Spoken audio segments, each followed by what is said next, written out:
Desperate measures. The last stand of the Volkssturm. Imagine it's the fall of 1944. Nazi Germany, once an unstoppable juggernaut, is teetering on the edge of collapse. Soviet forces are steamrolling from the east, while American, British, and Canadian troops are closing in from the west. The German army, the Wehrmacht, is bleeding out. Millions of soldiers are dead, wounded, or captured. Factories are running on fumes, raw materials are scarce, and cities are being reduced to rubble by Allied bombers. The German economy is in shambles, and fear grips the nation. Yet Hitler and his inner circle refuse to throw in the towel. Instead of admitting defeat, they decide to scrape together every last resource, human and otherwise, for one final fight. Enter the Volkssturm, or People's Storm, a ragtag militia made up of civilians, not soldiers. We're talking boys as young as 16, men as old as 60, and eventually even women, all handed whatever weapons could be scrounged up: old rifles, hunting guns, or downright bizarre makeshift firearms. In this deep dive, I'm not just going to retell the story of the Volkssturm. I'm going to transport you to those chaotic final days of the Third Reich. We'll explore how Germany got to this point, why the Volkssturm was created, what kind of weapons these ordinary folks were given, and how they fought against impossible odds. I'll weave in an economic breakdown to show just how desperate things were, plus my own thoughts on what drove these people: fear, duty, or sheer hopelessness. Buckle up for a long but thrilling ride that'll keep you glued to the page.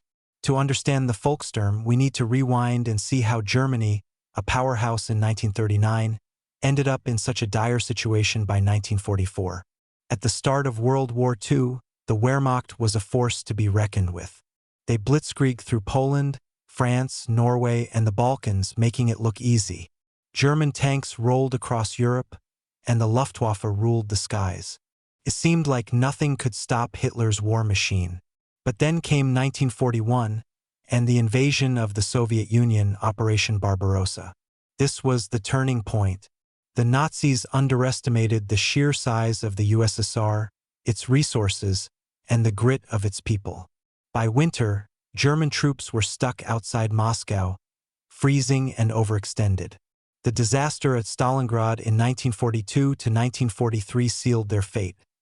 An entire German army was wiped out. From then on, the Red Army took the offensive, pushing west with relentless force. Things weren't any better on the Western Front. The Allied invasion of Normandy in June 1944, D-Day, opened a second front that Germany couldn't handle.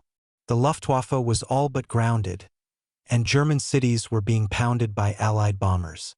According to historical records, by late 1944, Germany had lost around 5 million soldiers, killed, wounded, or missing. That's more than the population of many countries at the time. The economy was collapsing too. Germany's war machine relied on plundering occupied territories for resources like oil, coal, and steel, plus forced labor from millions of prisoners and civilians. But by 1944, most of those territories were gone. Factories like Krupp and Rheinmetall were stretched thin, and Allied bombings, over 1 million tons of bombs dropped in 1944 alone, per British archives, wrecked railroads, power plants, and industrial hubs. Germany was running out of everything. In this chaos, the Nazi leadership made a desperate call. With no soldiers left to draft, they turned to the Volkssturm, a civilian militia meant to be the Reich's last line of defense.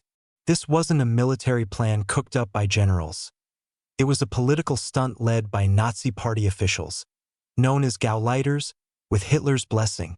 They hoped it would rally the nation and buy time for a miracle. Spoiler, it didn't. The Volkssturm wasn't your typical army. It was made up of regular Joes, people who'd never dreamed of holding a gun. Picture a 16-year-old kid who just finished high school, dreaming of college, or a 55-year-old grandpa who spent his life crunching numbers in an office. One day, they're handed a summons by the local Nazi party office. Report for duty to defend the fatherland. No questions. No excuses. The Volkssturm included men aged 16 to 60, and by early 1945, women were drafted too. Historians estimate about 6 million people were mobilized. That's a huge number, but it's misleading. Most of these soldiers weren't fit for combat. Teenagers lacked experience, older men lacked strength, and women often had zero training. Training was a joke. Each recruit got 48 hours of prep, 2 hours a day after work, no days off. They were taught to shoot, toss grenades, and dig trenches, but often there wasn't enough time, instructors, or even weapons to go around. Many headed into battle barely knowing how to aim a rifle. What motivated these people? For some, it was fear.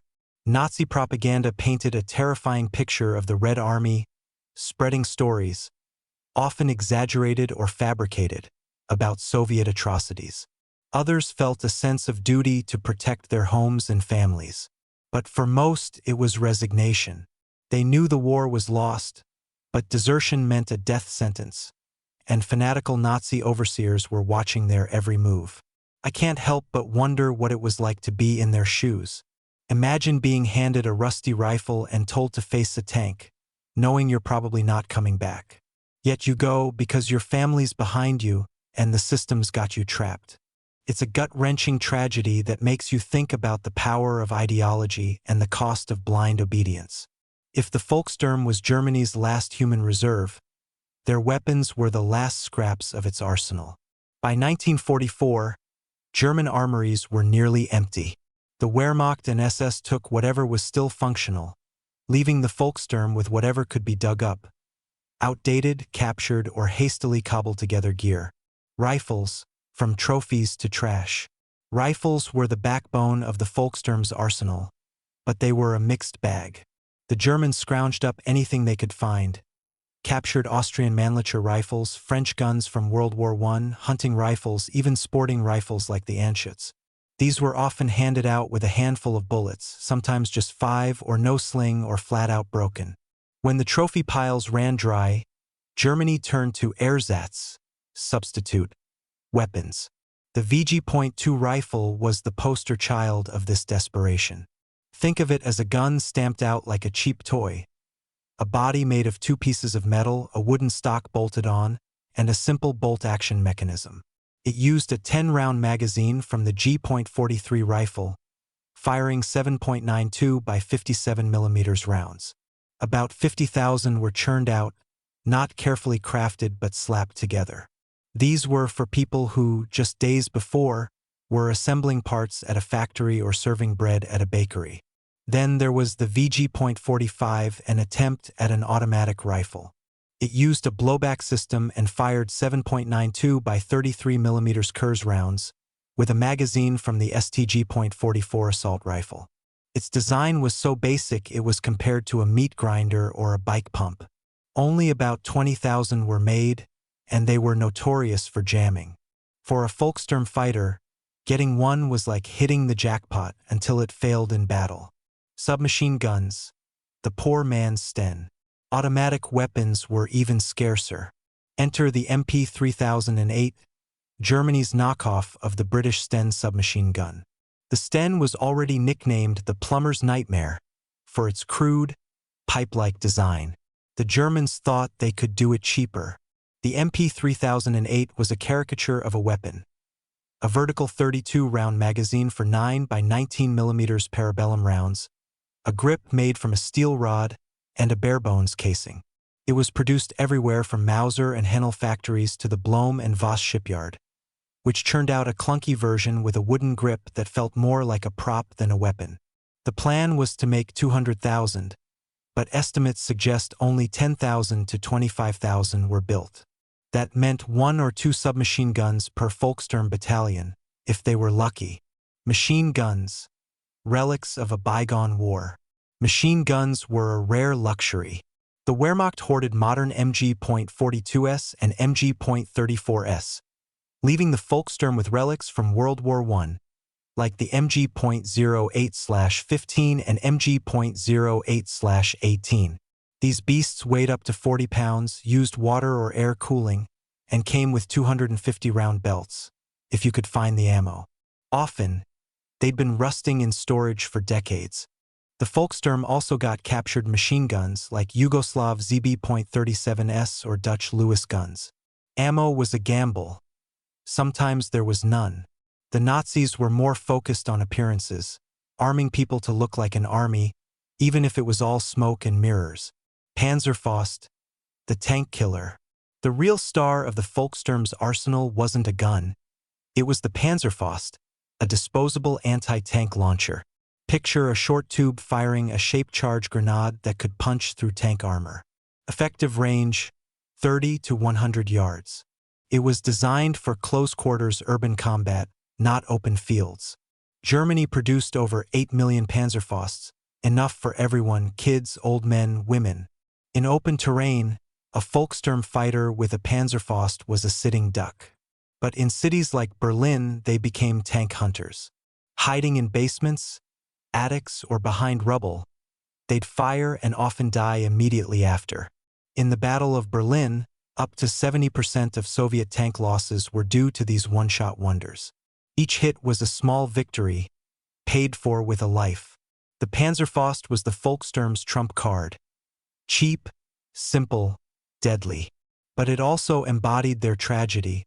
Ordinary people turned into human missiles for a lost cause. To grasp why the Volkssturm got such shoddy weapons, we need to look at the Third Reich's economy in 1944 to 1945. It was a house of cards, ready to collapse. Industry on its last legs. At the war's start, Germany's economy was a beast. Its factories pumped out tanks, planes, and guns at an incredible rate. But it was a predatory system, fueled by looted resources from occupied countries: oil from Romania, coal from Poland, steel from France, and millions of forced laborers. By 1944, those territories were lost, and with them the lifeblood of the war machine. Oil was the biggest choke point. Without it, tanks and planes were useless. Historian Adam Tooze estimates that by late 1944, Germany was producing just 10% of the fuel it needed. Coal and steel were also running out, as Allied bombs obliterated mines and factories. The Ruhr, Germany's industrial heartland, was hit hardest. Over 1.3 million tons of bombs rained down in 1944, per U.S. records, crippling railroads, power plants, and production lines. Factories like Krupp in Essen, once a titan of tank and gun production, were reduced to rubble. Even shipyards like Blohm and Voss in Hamburg were roped into making MP-3008 submachine guns, an absurd shift from building warships to churning out glorified pipes. Ersatz everything. With resources gone, Germany turned to ersatz production, substitutes for the real thing. Steel was replaced with low-grade iron, wood with plywood, complex designs with stamped parts. The VG.2 rifle and MP-3008 were ersatz weapons. Cheap, shoddy, but quick to make. This wasn't just about guns. Germans ate ersatz bread made with sawdust, drank ersatz coffee from acorns, and wore ersatz clothes from paper-like fabric. It was an economy of survival, prioritizing quantity over quality. The Volkssturm's economic role. The Volkssturm wasn't just a military move, it was an economic one. By drafting civilians, the Nazis freed up workers for factories. But it was a delusion. By 1945, factories were idle due to shortages of raw materials and power. The Volkssturm was a propaganda stunt to show the world, and themselves, that the fight wasn't over. I can't help but wonder if Germany could have done things differently. What if they'd abandoned vanity projects like the V-2 rocket and focused on mass-producing simple weapons? Maybe. But Nazi ideology blinded them to reality, squandering their last resources on a fantasy of victory. The Volkssturm wasn't a proper army.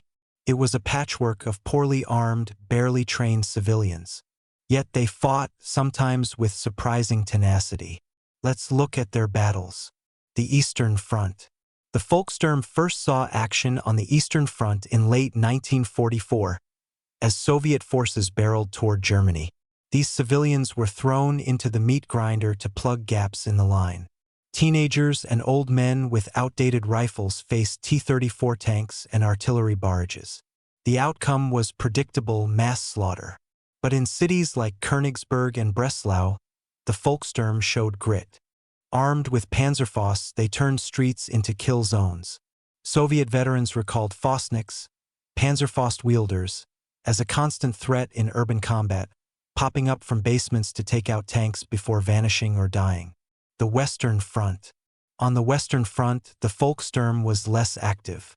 Allied air power and armor overwhelmed them. But in places like Aachen, they put up a fight, delaying the inevitable. Their resistance was more symbolic than effective, a last gasp against the Allied tide. The Battle of Berlin. The Volkssturm's defining moment came in Berlin, April, May 1945.